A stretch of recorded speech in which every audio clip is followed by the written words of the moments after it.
Come in. Welcome. I'm E.G. Marshall. Welcome to another world. A world of suspense. A world of the unexpected. And a world where fantasy and reality may often wear the same face. We are told the truth shall make you free. However, in certain situations, the truth can send you to jail. And so it's all a matter of what freedom really means, not to mention what truth really means. For Eleanor Hartley, this is no philosophical, theological, or intellectual exercise. It has become suddenly a tangible and terrible fact of life. Our mystery drama, A Tiny Drop of Poison, was written especially for the Mystery Theater by Sam Dan and stars Tammy Grimes. It is sponsored in part by Anheuser-Busch Incorporated, brewers of Budweiser, and by the Kellogg Company, makers of Kellogg's Special K cereal. I'll be back shortly with Act One.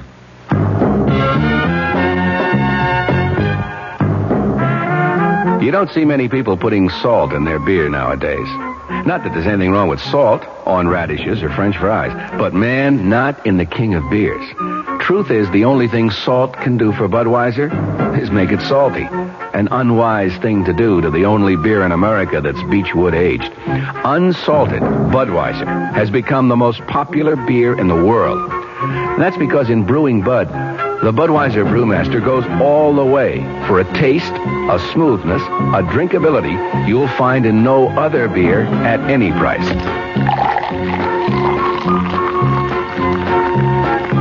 And something else you can take without a grain of salt. The fact that when you say Budweiser, you've said it all. Anheuser-Busch, St. Louis.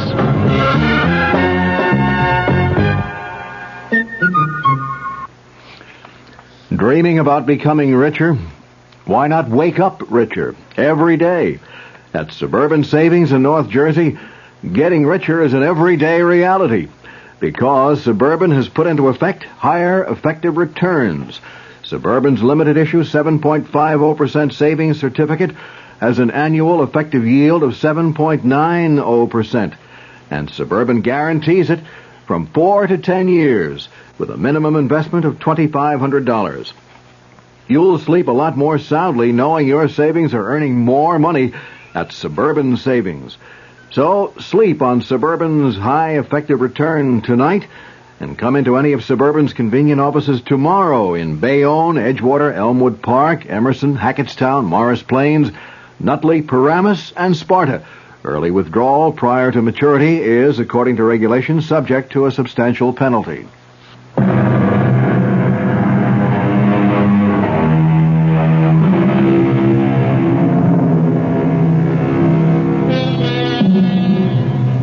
There's simply no way of knowing. So often, a fateful day will begin quietly, prosaically, with absolutely no hint that the steady pace of the commonplace is destined to quicken or falter. With no intimation that today a die will irrevocably be cast, and henceforward our lives will change forever. Or even cease to exist. A day like this has dawned for Eleanor Hartley, but she doesn't know it yet. Eleanor Hartley, at 32, she has it all. Looks, brains, personality, and a mission in life that seems certain of fulfillment. And on this day, this particular day, Eleanor Hartley is in a recording studio making a very important statement. The principal issue, the primary issue, the overriding, indeed the only issue, is morality. Do you or do you not?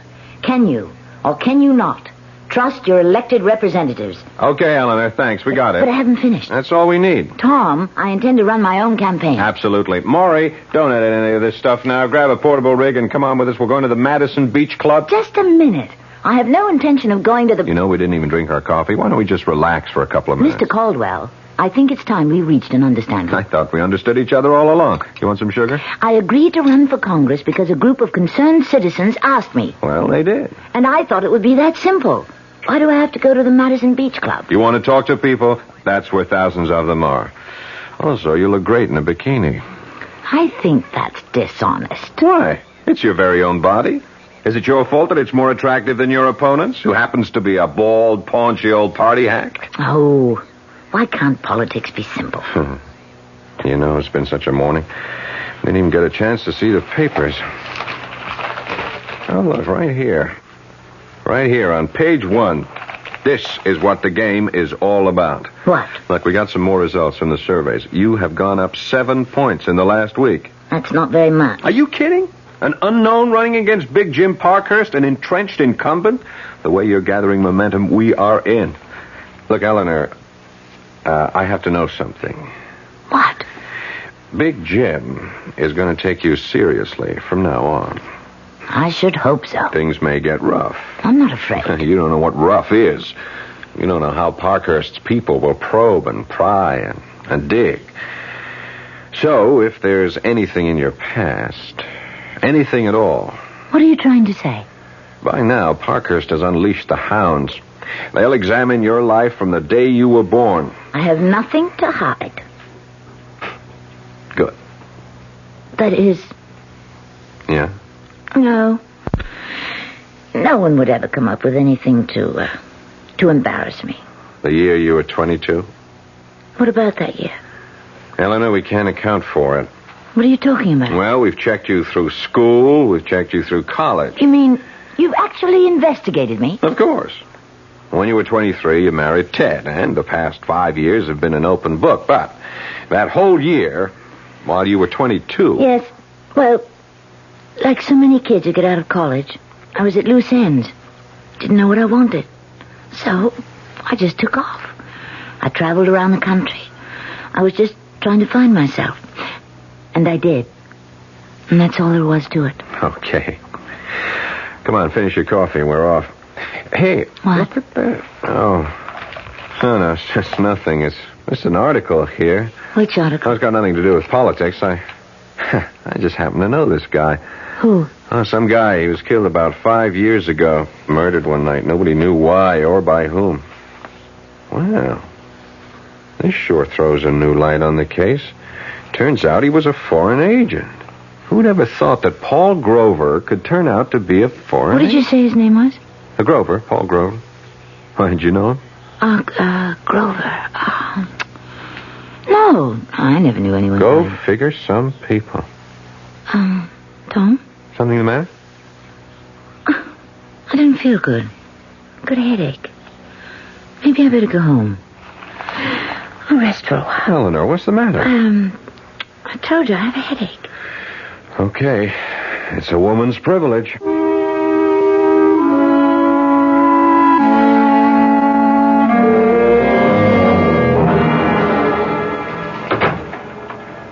Hi there, Congresswoman. Hi there, detective. Get any votes today? A few. You catch any crooks? No. I'm on a whole new thing. Sherlock Ted Hartley, that's me. I draw all the weird ones. This was a guy named Paul Grover. Grover? How do you like this?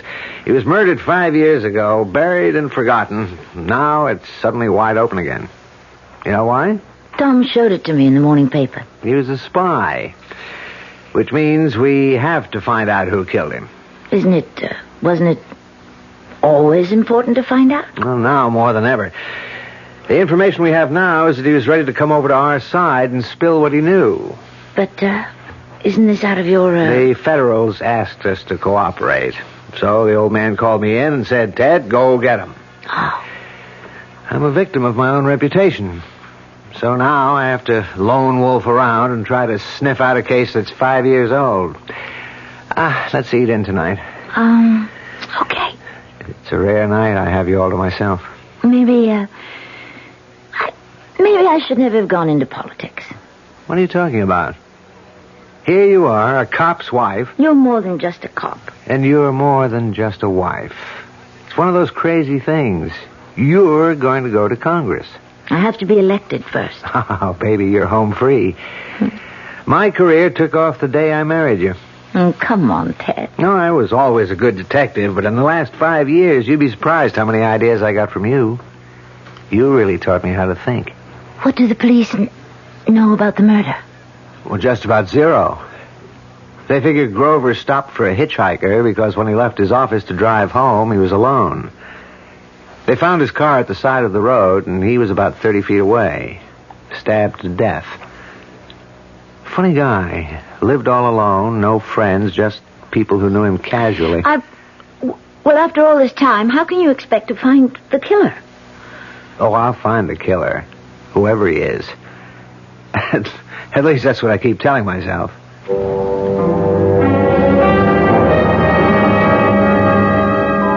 I looked at Ted. If he's determined to get the killer of Paul Grover, eventually he will. And I don't know what to do. Should I tell him now? Suppose I did. What would he do about it?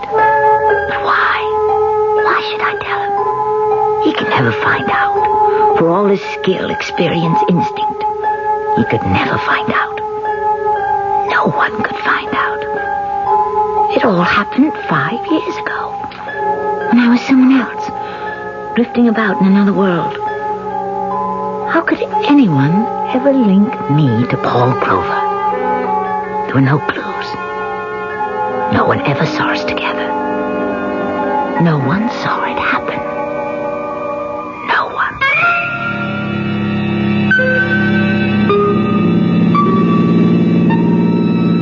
Thanks for picking me up, mister. Grover. Paul Grover. What are you doing out all alone this time of night? Oh, I just feel like walking, moving. You, one of them hippies? What's in a name? Talking about names. What's yours? Eleanor. Eleanor what? What does it matter? Okay. How'd you like some supper? That would be, welcome. I know a nice little place just off the state highway here. You're very kind, Mr. Grover. Very kind. Why are we stopping? Oh, well, I figured before supper we... We what? Well, let me put it this way. You want your supper, you gotta sing for it. Take your arm away. Hey, now listen. Don't you touch me. Who are you kidding? I know your kind. Hey, you come back here. Let go of me, let go. What are you fighting me for? Girl like you don't care, and I'm even willing to pay. Help! Scream all. Help! Scream all you want. Who's going to hear you? Okay, you asked for this. No, please, put that knife away. You quit scratching and slapping, and you just behave yourself, and you just do as I tell you, and you won't get hurt. I'll go to the police. Yeah, who'd believe you? Who'd take your word against mine? I'll say you're trying to frame me. You'll go to jail. Now, come on, honey, be nice. I'll even give you money. All right. I'll be nice. Don't you try to run away now. I'm holding this knife. Sure. Well, now you're talking. Drop it. You break my arm. That's right. That's the way I was taught. Drop the knife. I'll kill you. Drop it. Oh, I told you. I told you to drop the knife, but you wouldn't. I don't want to die. Mr. Grover, I'm sorry, Mr. Grover. But what was I supposed to do? You wanted to kill me. What was I supposed to do?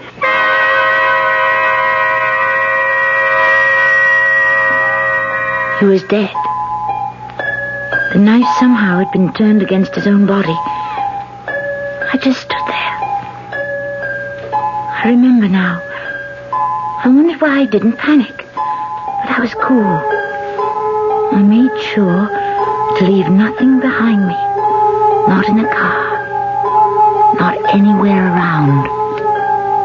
There was no blood on my clothes. And so, I just walked away. I walked away into the night. And no one saw me. No one had seen me get into his car. No one saw me kill him. No one saw me leave.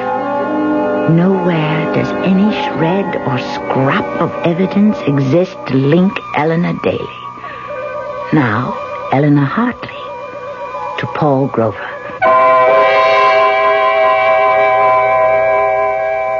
Well, she certainly told it the way it was.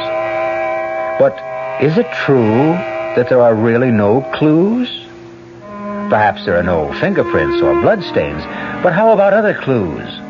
Stronger clues. The clues that exist in the mind, the heart, the conscience. We may find a few of those when I return shortly with Act Two. Great taste in the morning. Kellogg's has that wholesome taste to get you up and grinning. This is Jerry Coffer for Kellogg's Special K. We've been having some fun in our television and radio commercials by using a ball and chain to symbolize the slight overweight problem common to so many of us. We point out that being a few pounds overweight is just a little more difficult for you. Climbing stairs, just walking around, even sitting down can feel, well, like you're wearing a ball and chain. In case you missed the message, it's this. If you really want to get rid of that extra weight, you really have to work at it by exercising and with sensible meals like the Special K breakfast. A 1-ounce bowl of Special K, America's favorite high-protein cereal, 4 ounces of skim milk, tomato juice, and coffee. Less than 240 calories. Nutritious and, by the way, delicious. So why not begin each day with a Special K breakfast and then keep up the good work? Special K can't help you lose weight all by itself, but it really is a good start. Hey, Mom, what's for dinner? Hey, Mom, what you got? What's for dinner? Your ShopRite is featuring ShopRite or Shenandoah brand Grade A Rock Cornish hens. A real family treat at just 47 cents a pound. What's for breakfast? Listen to these ShopRite values. ShopRite Grade A large eggs, 59 cents a dozen. ShopRite sliced bacon, 1 pound package, 79 cents. ShopRite Grade AA butter, 1 pound brick, 69 cents. Crown Top white bread, 22-ounce loaves, 3 for $1. Save on every meal at ShopRite. She loves her family. She wants the best. She does all that she can do. She lets ShopRite do the rest. Hey, Ma, what's for dinner? ShopRite has the answer. The Talk of New York, WOR, your Mystery Theater station.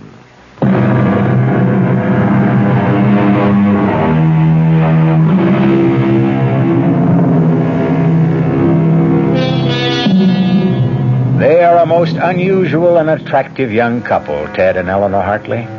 Ted is a brilliant detective on the city police force. Eleanor is so bright and sincere and articulate that a citizens committee has asked her to run for Congress. Eleanor is busy with her campaign. Ted is busy trying to track down a murderer. This sounds like two different stories, but actually, it's really one story, because the killer Tom is looking for happens to be Eleanor. No, don't. Let me go. I'll kill you, Mr. Grover. Kill you. Eleanor, darling. You... Eleanor, darling, wake up. What? Oh. I must have had a nightmare. You were muttering and mumbling the craziest things. I think it's just I've been working too hard. Darling, you don't have to put so much into it. There are lots of people working for you. I want to be elected, Ted. I feel I could do so much good. Sure. I feel I owe something. You owe something? What? I feel I have a debt. I have to make up for something. What? Oh, well, once I did someone an injury. Who? It was a long time ago. Yeah, but if it bothers you... This person had it coming. Then forget it. It's not that easy. Want to talk about it? No. Part of our bargain, remember? We'd never press each other for details about what happened before we met each other. Well, I'd say overall it's a good bargain, but... Tell me, did I bother you with this Grover case? Bother me? Yeah, your nightmare. You were mumbling, but... You don't want to talk about it? No, I'll talk about it if you want. I remember reading. It was such a messy murder. I have to find the killer, no matter how long it takes. I'm scared because I know Ted means it. He never quits. He'll stay with it forever. I don't know what to do, but how can I tell him? How can I confess? It was self-defense, but it'll be the end. Not just the end of my career, but the end between Ted and me.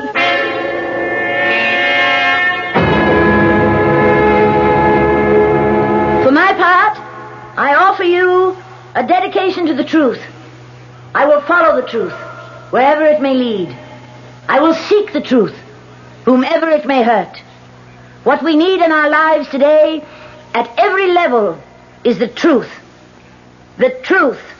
Unvarnished, stark, simple. Thank you. Come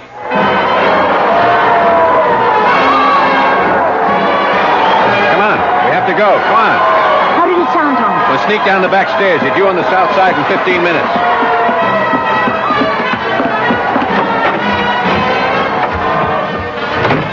There's the car. You didn't tell me how it sounded, Tom. Yeah, I know I didn't. What's the matter, Eleanor? The matter? Yeah, with you. The speech. There's something missing. Oh. What? I don't know. Let's say some of the fire was out. Anything wrong? Nothing, Tom. Having a bit of a tiff with Ted? Ted is absolutely in favor of my running. So what's wrong? Why do you insist something's wrong? Your speech. I didn't believe a word of it.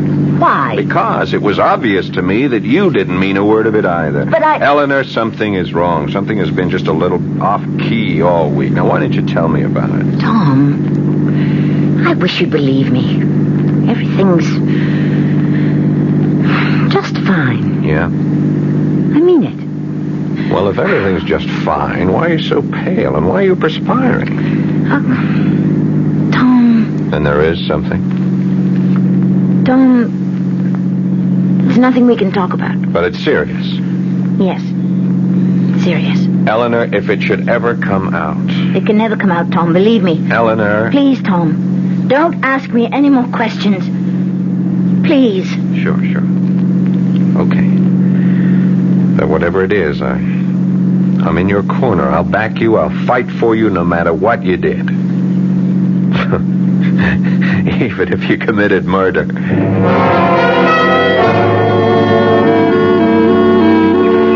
I can't believe we have a free afternoon.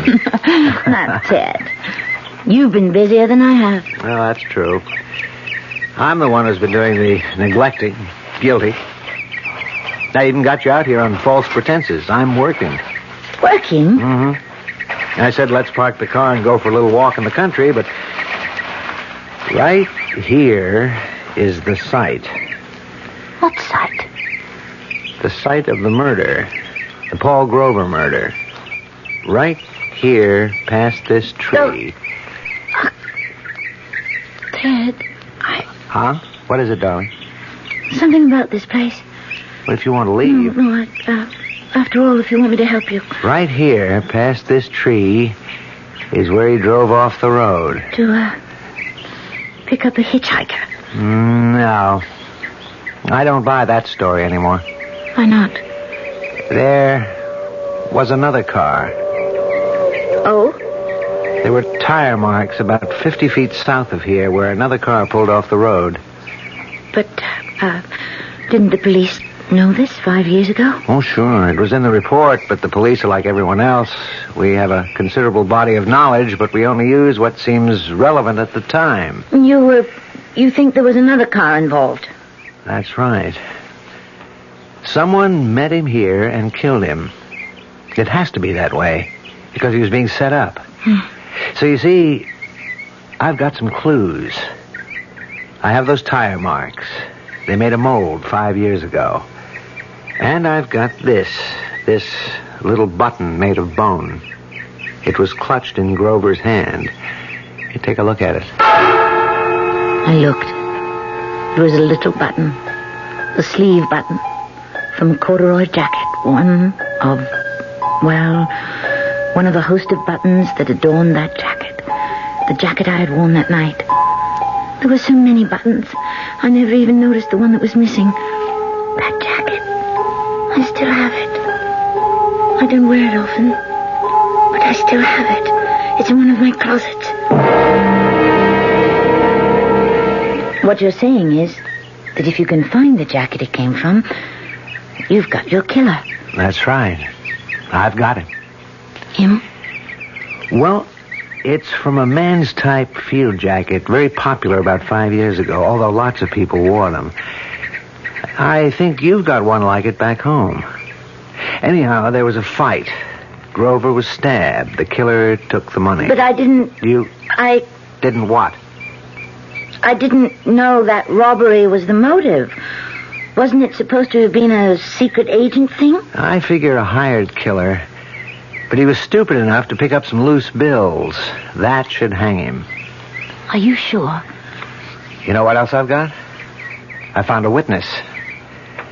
There's a little restaurant a couple of miles down the state highway. Certainly, I don't mind telling you the story again. There was this young man who came in here that night. How can you remember so far back? Oh, Mr. Grover was a steady customer, was a good customer, so I remember what happened the night he died. Yes, he was a good customer, but he put ketchup on everything. Anyway, on that night, this young fellow, he comes in, he was wearing a corduroy jacket and denim pants. Why did you notice him? Well, you see, he ordered a steak, and then he pays with a $10 bill, and there's blood on the bill. Blood? Yeah, so I says to him, this looks like blood. He says, does it? And I says, how did blood get on this bill? And he says, maybe it's blood money. He takes his change, gives me $1 tip, and leaves. Why didn't you tell this to the police? They never asked. Would you believe that this lieutenant here is the first policeman that's walked into my restaurant since it happened 5 years ago? And can you describe him, Hugo? I have never forgotten him. He was a big man, 6 foot tall, about 200 pounds. He had black hair, brown eyes, a big scar on the left side of his chin, and the tip of his left pinky finger was missing. Thanks, Hugo. Oh, no, sir, yeah, don't mention it, Lieutenant. As far as the wife is concerned, madam, if I get up early on election day, I might even vote for you. You would?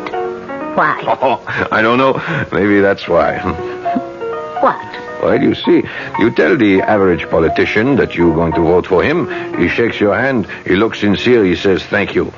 You look sort of surprised. You say, why?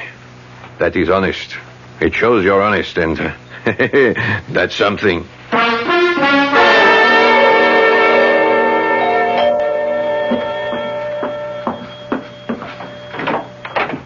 Hi, Eleanor. Come in, Tom. Got here as soon as I could. Something wrong? Nothing's wrong. Or maybe everything's wrong. Okay, Eleanor, spill it. I don't care what you have to tell me. I don't care how bad it is. Let's get it out of the way. You carry the thing around with you, Tom. You justify it. You say there was no help for it. It wasn't your fault. Why should you pay for it? But it doesn't let you alone. Whether you admit it or not, it keeps building inside of you, and you feel you just have to tell someone. I understand. Everyone has his own little secret. This isn't a little secret, Tom. Funny, isn't it? Of all the people I know, I feel I can only tell you. What about Ted? No, I can't tell Ted. Does it concern another man? Yes, but not the way you might think. Okay. We had to come to this point, you and I, Eleanor, because, well, we're going places together. I know. Eleanor, 10, 15 years from now, you could become president of the United States. Oh, Tom. Oh, Tom. Thank you.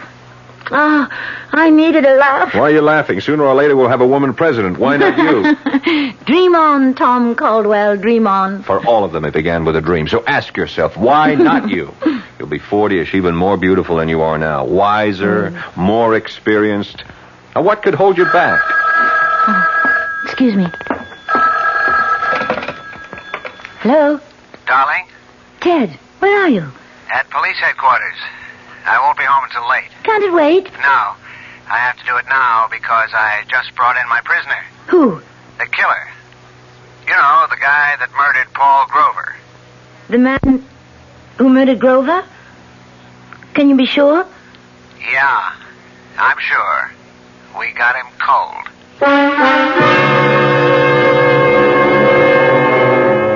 Is it possible?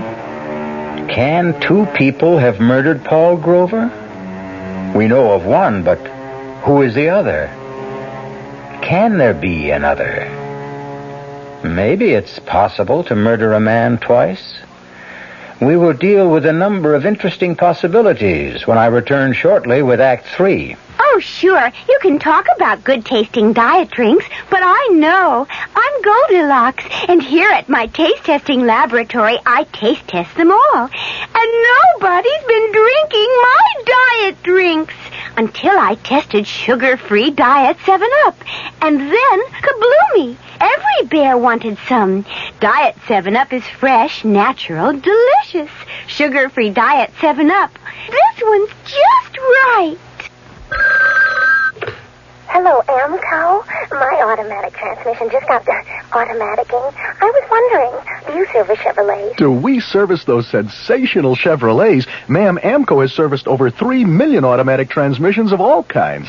Nearly 900,000 Chevrolets alone. Ooh. Do we service Chevrolets? George, pitch pipe, please. Chevy Nova and Impala and the Bel Air and Camaro and the Chevy too. Oh, my. Yep, we know 'em. Every Chevrolet automatic make and model on the road today, from the oldest Biscayne to a bright, spanky Caprice. By the way, what sort of Chevy did you say you had? A Chevy Mustang. Well, no matter. Nobody knows your automatic transmission better than Amco. AA MCO. There are over 500 AMCO centers coast to coast. Consult your yellow pages for the AMCO center near you. AA MCO. AMCO.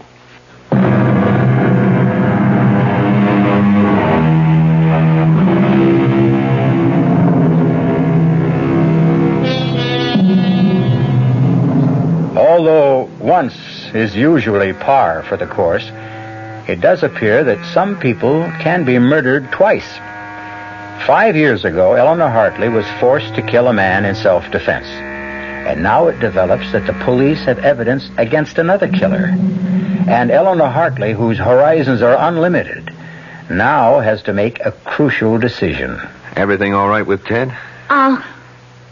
Yes. Just fine. They got the killer. Killer? The one who murdered that, Paul Grover. Oh, that's great. Well, Ted is really a great detective. Who's the suspect? I didn't ask. It'll probably be in the news. Okay, Eleanor, I'm waiting. Tom, I don't want to lose everything. Why should I lose everything? You won't lose anything. Don't say that. Is it that bad? Yes. Well, it'll have to come out. No, it won't. Eleanor, Big Jim is out to get you. He'll stop at nothing. Whatever it is, believe me, sooner or later he'll uncover. No, he can't. No one can. Only I know. Eleanor, there is no way out except the truth. You're wrong, Tom. There's another way out. And it turned up for me tonight. So, the problem is solved. It's settled. It no longer exists. Eleanor, No, Tom. I've pulled myself together. I realize the stakes I'm playing for. It simply will not bother me anymore. You say that so easily. It's a matter of alternatives. What will be best for everyone in the long run?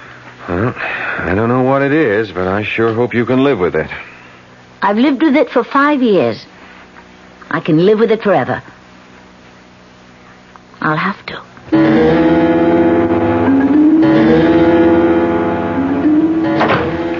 Ted?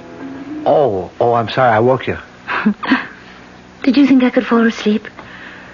Tell me everything. Who is he? Vince Perry. Very bad boy. He's had quite a career. 5 or 6 years ago, he was just a punk. Now he was on his way to being number one in narcotics in this town. But, you've got him for murder. How did you? Well, after all, 5 years ago, the police couldn't get anywhere. Well, I had one break. That little restaurant. I guess the detectives never went there last time. It is an out-of-the-way place, but... But why didn't Hugo come forward? Hugo represents a large group of people. Guys like Hugo simply don't volunteer. But all Hugo gave you was the description. It was enough. It told me it was Vince Perry. But the description, is it enough? 2 other things put him on the scene.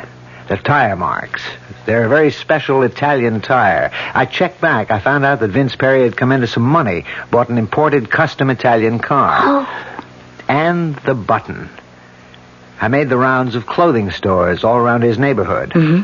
Found out where he bought most of his clothes. Guy checked back through his records, and sure enough, Vince had bought a corduroy jacket with that type of button. Will all that be enough?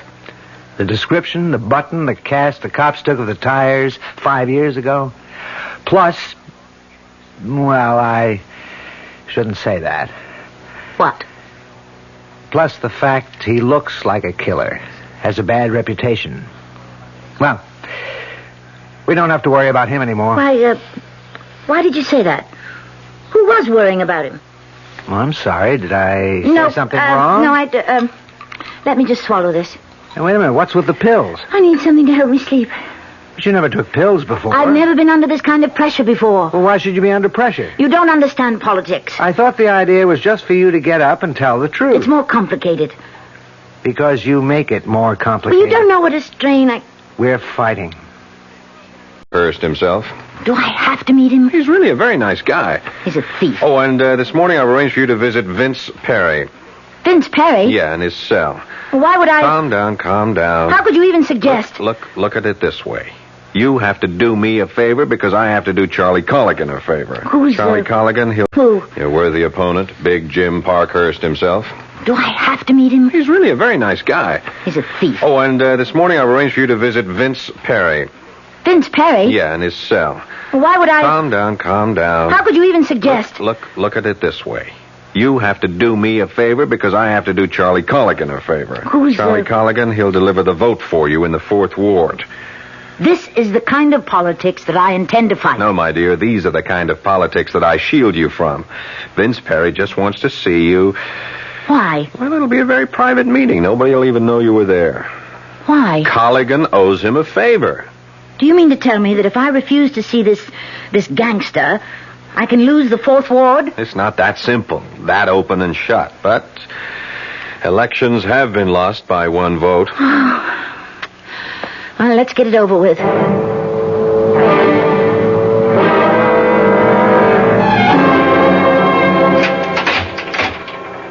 Well, nice of you to show up, Congresswoman. I haven't been elected yet. Oh, I hear it's in a bag. I only came as a favor to a good friend. Now, you're getting the hang of politics. That's what it's all about, no? Favors. I agreed to come to your cell on 2 conditions. A, it would be kept secret. B, I would do nothing that's foreign to my principles. Okay. Let's find out what your principles are. Let's see if you want to start out by doing the right thing. What do you know about the right thing? I know this. The right thing would be for you to confess to the murder of Paul Grover. What did you say? Come on, you know what I said. You know why I said it. You killed Paul Grover. I seen you do it. That's a lie. Here's the way it was. Now, I get the contract to knock him off. I followed him in my car. I figured I'd bag him after he came out of that restaurant. But first, he stops and picks you up. Then, after a couple of minutes, he stops again. So, I stopped. I heard it all. I seen it all. I let you go. Why not, huh? You did my job for me. I never forgot what you looked like. You can't prove a word of it. I'm in the spot you were in when he tried to attack you. Now, nobody would have believed you then. Nobody would believe me now. What do you expect me to do? Like I say, the right thing. There's 2 kinds of people, honest folks and thieves. Now, there's a law. The honest folks obey it, period. The thieves break it. I'm a thief. What are you?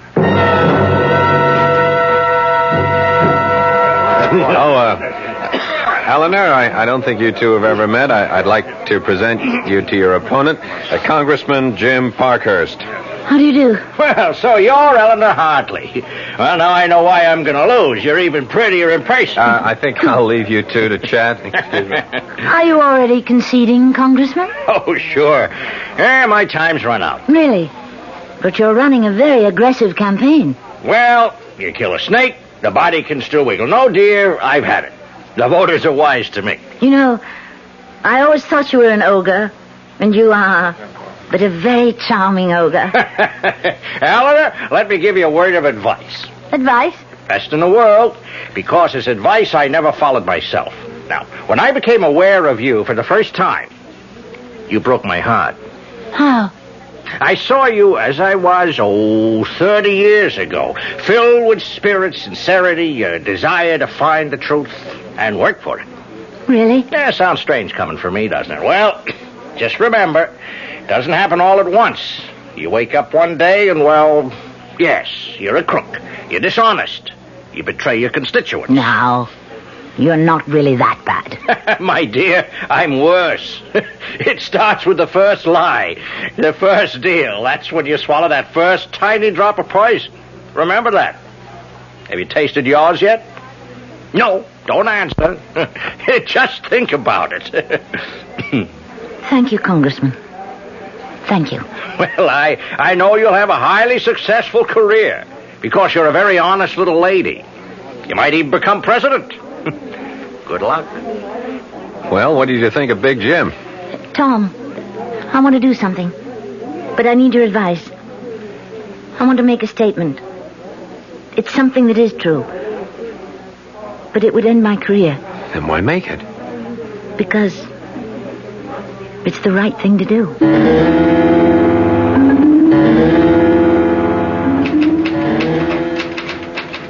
Ted, what are you typing? How was the big luncheon? Oh, the usual. What are you typing? Here, want to read it?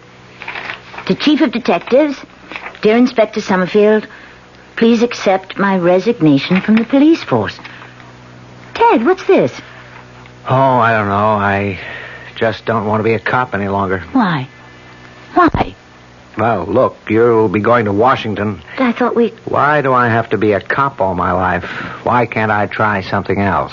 Because, Ted, for you there is nothing else. Look, let it go. Ted, I love you. I love you, too. What do you want me to do? About what? You know. How long have you known? How long have I known what? When did you first find out that I killed Paul Grover? The first night I got the assignment. You told me about it in your sleep. You were having a nightmare, but you told me. And every night since then, in your sleep, you kept telling me. The buttons missing from your jacket in the closet. Why didn't you arrest me? How could I? Why should I? Besides, this is the perfect setup for Vince Perry. He's a rat. We're better off without him. Yes. And Paul Grover would have been killed by him an hour later. Why should your life be ruined? It's better this way. We need you more than Vince Perry. And it was self-defense anyhow. Then why do you want to resign from the force? Because I just made my first deal. I've taken the first drop of poison. Someone else said that to me earlier. I'll stop now before I become the kind of cop I have no use for. Hey, what are you doing? You can't resign, Ted. You're going to make an arrest. No, I won't. I can't. You can. You must. I've taken the first drop, too. And I can't live with it either. Please, Ted. But it'll be the end. No, Ted. It won't. You'll see. It'll be the beginning.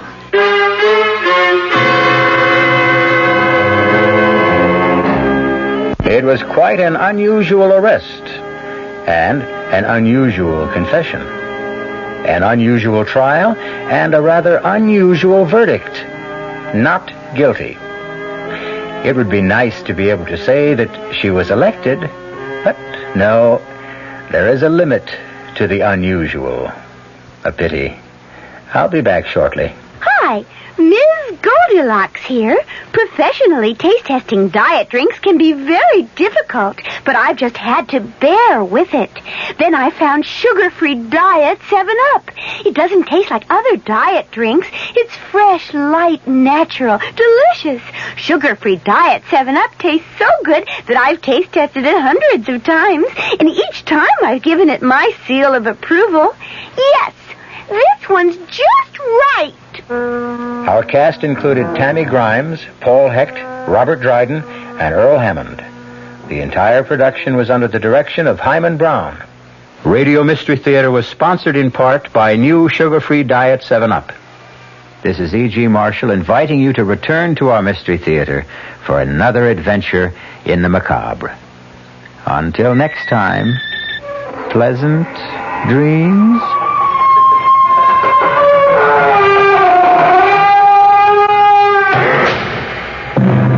The WOR Mystery Theater was brought to you by ShopRite Supermarkets, where you get a lot more for a little less, and by Suburban Savings with offices throughout North Jersey. The preceding Mystery Theater program was furnished by the CBS Radio Network. Got a second? I'd like to tell you about a new kind of radio program you're going to be hearing right here on this station. It's different because it's being done just like they used to do them back in the good old days of radio. In fact, we're going to play some of the great programs for you again. I'll be waiting to see you right here at 79 Wistful Vista. The name on the mailbox says F. McGee. The good old days of radio coming your way this Monday night at 9 o'clock right here over WOR Radio, the talk of New York. Be sure to tune in. I'm Fulton Lewis in the Mutual Broadcasting System studios in Washington, D.C. Now, my commentary. The House Judiciary Committee opened its historic hearing of evidence on the possible impeachment of President Nixon today, and almost immediately it voted to receive the complex and controversial data in closed session. The committee met in public session for only 25 minutes before voting 31-6 to move into executive session, joined only by its staff and lawyers for President Nixon himself. Committee Chairman Peter Rodino, the New Jersey Democrat, promised that the 38-member committee would meet, in his words, our high constitutional responsibility in weighing a mass of evidence on whether the president was involved in the Watergate affair and its cover-up. The ranking Republican member of the committee, Representative Edward Hutchinson of Michigan, used the occasion to define his own view of an impeachable offense, which he said must be a violation of criminal law. That is a much stricter standard than other committee members have called for. It is also stricter than that reached in a brief prepared by the committee staff. That brief holds that serious misconduct short of a criminal violation can be impeachable if it subverts the constitution of government processes. In the meantime, Representative John Anderson, the chairman of the House Republican Conference Committee, said today that the country would probably benefit if President Nixon resigned. He predicted his impeachment if Mr. Nixon does not step aside voluntarily. The Illinois Republican gave his views to newsmen shortly after House Republican leader John Rhodes of Arizona said that the president, in Rhodes's words, ought to consider resignation as a possible option if erosion of public confidence bars him from effectively carrying out his duties. Anderson said that he and other Republican congressional leaders have considered going to the president and actually asking him to resign, but he said they have decided to wait until after a House vote on impeachment. Congressman Rhodes, when asked if the Republican leaders might personally press upon the president a suggestion that he quit, seemed to choose his words very carefully as he replied, "I know of no definite plans at this time." Vice President Gerald Ford said today that the Watergate issue has caused a loss of confidence in the federal government, which he said has reached crisis proportions. He added, "The time has come for persons in political life to face the truth and speak the truth. The time has come for persons in political life to avoid the pragmatic dodge which seeks to obscure the truth." Discussing the president's release of the edited transcripts of White House conversations, Ford said, "I believe those documents, painful as they may be, but I believe they will help establish the truth." Ford's schedule included 4 speeches in the state of Chicago and in downstate Illinois today. It's been more than a week now since the president played what one top White House aide termed his highest trump card in the continuing Watergate drama. He, of course, announced that he was responding to a House Judiciary Committee subpoena for 76 Watergate-related tapes of White House conversations by turning over to that panel and, of course, to the public 1,254 pages of edited transcripts of the tapes. Committee Chairman Rodino and Ranking Minority Member Hutchinson would be invited to the White House to hear the original tapes so they could verify the accuracy of the transcripts. As you recall, a tremendous nationwide fanfare accompanied the president's announcement, White House officials declaring that, in their words, the president has made available to the public and to the Judiciary Committee what he believes is the full Watergate story. With that, presidential attorney James St. Clair stated flatly that no further Watergate tapes would be handed over either to the Judiciary Committee or to Special Federal Prosecutor Leon Jaworski. In the meantime, White House Chief of Staff General Alexander Haig made it quite clear that neither he nor presumably any other current presidential aides would answer questions of any congressional investigating panels. Last week, Haig, following the specific orders of President Nixon, invoked executive privilege in declining to give information to the Senate Watergate Committee. To put the entire situation in its proper perspective, I think several aspects must be analyzed. First, why did the president decide to release the transcripts of the Watergate tapes? While it may have been legally proper to completely ignore a subpoena from the legislative branch of government, I think politics obviously decreed that the president had to make some response. His chief advisor suggested, and he agreed, that his own best defense would be a strong offense. By releasing the transcripts not only to the House Judiciary Committee but to the entire nation, he would be kicking off a new public relations campaign, one that would be aimed at portraying the president as having nothing to hide, being completely candid about the facts in the Watergate case, and being almost completely cooperative with the congressional panel which is now investigating Watergate in connection with the possible impeachment of the president. Despite assertions of Nixon loyalists, those controversial transcripts do not prove the president's innocence. The important thing to remember, though, is that neither do they prove his guilt.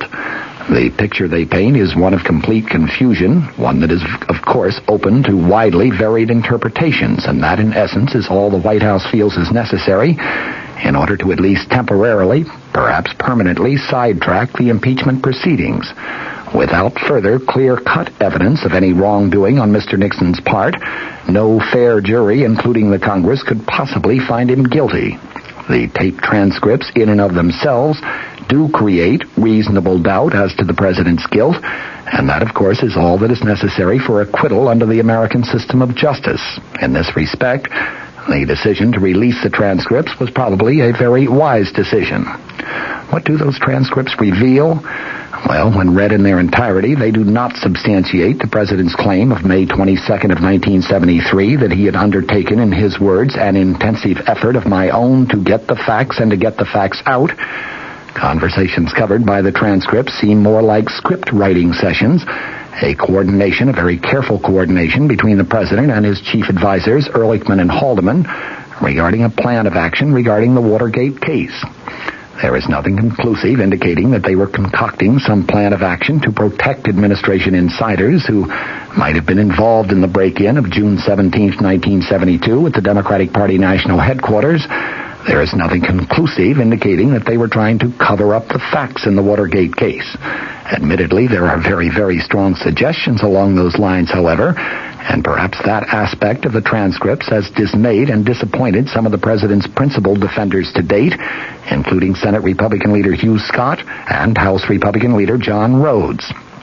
Even former Nixon troubleshooter, now a columnist, Clark Mullenhoff, was prompted to comment today, quote, "Throughout his administration, he has given the impression of thorough, systematic studies of facts and law, but when Nixon-edited transcripts were published, we find no systematic effort to discover all facts of the Watergate burglary of June 17th.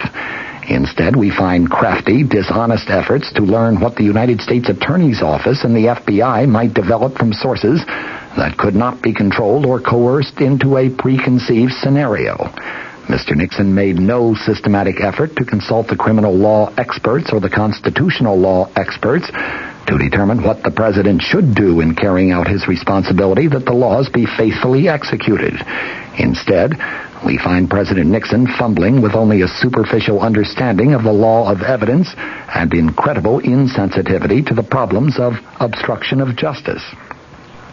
Perhaps the most damaging of the transcripts involves an exchange of March 21st, 1973, after John Dean had told the president of Dean's possible involvement in the crime of obstruction of justice. The president speaks first, talking about your obstruction of justice, though I don't see it. Dean replied, well, I have been a conduit for information on taking care of people out there who are guilty of crimes. The president, oh, you mean like the blackmailers? Dean, the blackmailers, right. The president, well, I wonder if that can't be. I wonder if that doesn't. Let me put it frankly, I wonder if that blackmail doesn't have to be continued. Let me put it this way. Let us suppose that you get the $1 million and you get the proper way to handle it. You could hold that side, Dean agreed. The president then asserted, it would seem to me that would be worthwhile. Dean commented, well, that's one problem.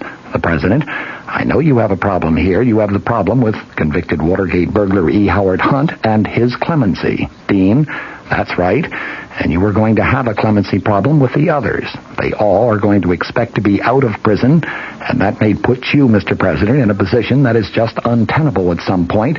You know, the Watergate hearing's just over, Hunt now demanding clemency, or he's going to blow. And politically impossible for you to do it. You know, President, that's right. Dean at that point commented, I'm not sure that you will ever be able to deliver on clemency. It may be just too hot. The president responded, you can't do